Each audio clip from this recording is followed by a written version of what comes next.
कलाम पाक के ऊपर मेरे दफ्तर के अंदर बैठकर लफ्ज दिया है। उससे मुझे कहा चोई साहब अगर मैं तीफी भट्ट की साइड लूं तो अल्लाह ताला की जात मेरा और मेरी औलाद का बेड़ा गर्क कर दे।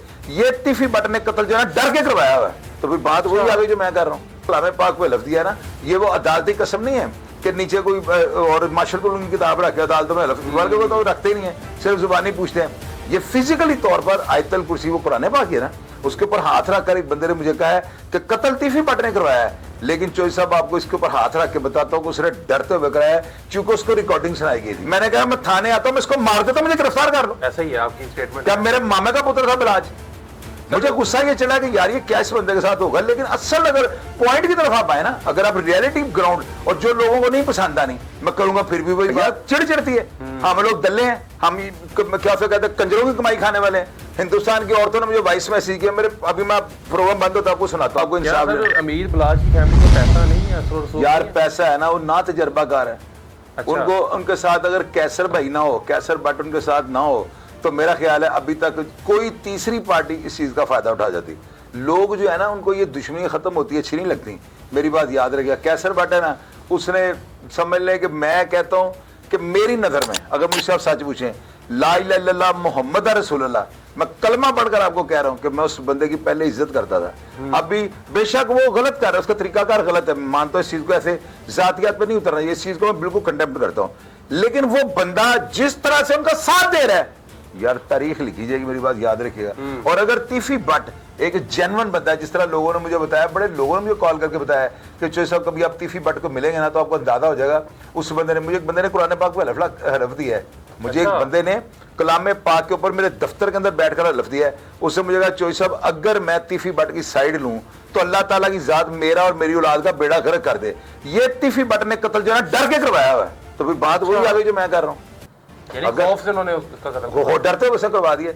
अब उसके हलफ में मुझे यकीन नहीं है, मैं कहता हूँ उसने हलफ दिया ना, वो अल्लाह का उसका मामला है। लेकिन मैं बींगे मुसलमान, मैं ईमान रखता हूँ। मुझे जिस तरह से थर्ड बंदे ने आगे कलाम पाक पे हलफ दिया ना, ये वो अदालती कसम नहीं है कि नीचे कोई और माशरत की किताब रखे अदालतों में हलफ, बल्कि वो तो रखते ही नहीं है, सिर्फ जुबानी पूछते हैं।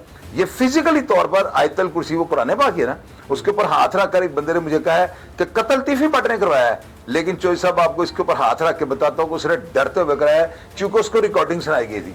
फिर बात मेरी वही आ गई। अब अगली कड़ी को जोड़ लें कि कत्ल तो तीफी भट्ट ने करवाया है, उसको फांसी दे दें, उसको आग लगा दें, यार मुझे कोई गर्ज नहीं है। लेकिन असल मुजरम कौन हुआ? जिसने घर का बेदी लंका डाए। अब मैं आपके पास उठ के बैठ के खाता पीता, आपको टुकड़ों के ऊपर पलता हूं। मेरी माएं बहनें पैम्पर तक आपके पैसों के लेती हैं, और मैं आपका जाके वहां पे सौदा कर दूं। यार डूब के इसको अल्लाह क्या कहूं मैं ऑन एयर, मैं कल भी सकता हूं। मैंने तो यहां तक पुलिस को नहीं कहा, मुझे बताओ कि एंकर इतनी बात करेगा। मैंने कहा मैं थाने आता हूं, मैं इसको मार देता हूं, मुझे गिरफ्तार कर लो। ऐसा ही है आपकी स्टेटमेंट। क्या मेरे मामा का पुत्र था बिलाज? मुझे गुस्सा ये चला कि यार ये क्या इस बंदे के साथ होगा। लेकिन असल अगर पॉइंट की तरफ आप आए ना, अगर आप रियलिटी ग्राउंड और जो लोगों को नहीं पसंद आनी मैं करूंगा फिर भी वही बात। सर आपका गुस्सा बजा है, लेकिन अवाम जो है वो कमेंट सेक्शन में ये राय पाई जाती है कि आप एहसन शाह के साथ कोई जाती रंजिश है आपकी। और यार मेरी वो कैसे, मेरा उसके साथ क्या जाती रंजिश? क्लियर करें ना। मैं जानता नहीं उसको, मैं जानता नहीं। हाँ उसके बड़ों को मैं जानता हूँ, उनका चचा सज्जाद शाह, वो शरीफ आदमी था। बाकी जो है ना, यहाँ पर मेरे पास अली कैपिटल के नाम से जब उनकी दुकानें जो ना किराएदार 12-13 साल यहाँ पे रहकर गए हैं, मैंने नहीं कोई उनके तो गलत ऐसी चीज देखी। अगर होते तो हम ऐसे लोगों को किराएदार ना रखते। लेकिन जब वो यहाँ से गए हैं ना, फिर मैंने उनकी प्रॉपर्टियों को सारे निकाले हैं। उसकी बीवी का नाम मैंने बता दिया, मैंने कहा वो लड़कियां सप्लाई करता है। मेरे वो कहाँ से मेरा उसका ताल्लुक आ गया? लोग अगर कहते हैं तो करते, फिर मैं बिल्कुल न्यूट्रल बात करता होता हूँ। मेरी बात लगा के नहीं होती, मेरी बात लगी लुपटी नहीं होती, मेरी बात किसी टीस करने वाली नहीं होती। मैं रियलिटी में बात करता हूँ।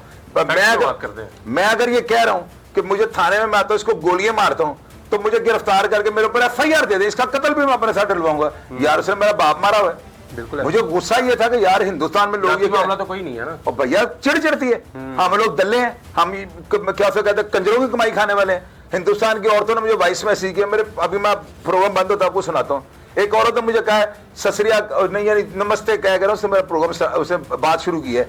वो कहती है कि जी मैं पुत में तेरे बड़े शौक ना प्रोग्राम देख रही है, तेरी तो अपने IG ने प्रोग्राम कर रहे हैं, DIG ने प्रोग्राम कर रहे हैं, ते पुत्र तेरे एडे पुलिस तल्लुकात है, मैं तेन पैसे भेजने, मेरा मुंडा कनेडा आंदा ही یعنی اس کی لینگویج وہ کینیڈا نہیں کہہ رہی, وہاں پہ لوگ کینیڈا کہتے ہیں. پنجابی. وہ عورت ایسے پنجابی بول رہی ہے, کہتی پوت میں تینوں میرا پتر کینیڈا ہوں میں تینوں 5 لاکھ روپے بھیج دینی ہاں تے تو پتر پولیس کسی نے دے گا نا تینوں پولیس نکال دے مروا دے, تے جے پوت گھٹ ہونا میں دسی میں کینیڈا تو اور منگا رہا ہوں. یار مجھے اس عورت کی بات کھا گئی ہے. کہتی یعنی اس کے ذہن میں یہ بات ہے کہ ہم لوگ پیسے لے کے مائیں بہنوں کو راتوں کو نائٹ میں بھیج دیتے ہیں.